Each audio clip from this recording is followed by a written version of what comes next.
কত তো একটা মনে পড়ছে, ওই শিয়ালে ফার্ম দিছে মুরগিরে। মুরগির আরে শিয়াল কইতাছে, এই আমরা দি সারা রাত রাস্তায় রাস্তায় ঘুরি, তোরা গিয়ে আতালো ডুহস কীর্তি, তোরাও রাস্তায় রাস্তায় ঘুরবি। তো মুরগিরা চিন্তা করলো কথা তো ঠিক, শিয়াল যদি রাস্তায় রাস্তায় ঘুরতে পারে তা আমরা পারি না।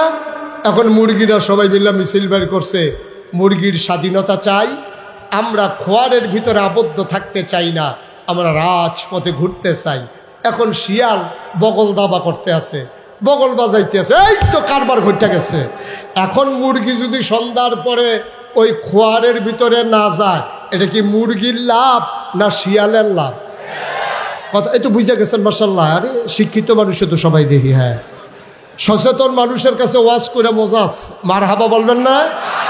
তো শিয়ালে বুদ্ধি দিছে মুরগিরে, তো সময় তোমরা জীবনও ঘরের ভিতরে ঢুকবা না, সবসময় বাইরে বাইরে ঘুরবা। তো মুরগি তো মনে করছে আমার পক্ষে, এটা কি আসলে পক্ষে না বিপক্ষে? তো মুরগি স্বাধীনতার স্বাদ পাইয়া মিছিল যখন বাইর করছে, এখন শিয়াল সব মুসকি মুসকি হাসে। এখন আর আতাল ভাঙ্গা, তালা ভাঙ্গা, ফিডা খাইয়া তারপরে মুরগি ধরা লাগবে না। মুরগি তো ইয়ে ডাকতে আসেন আমারই ধরেন।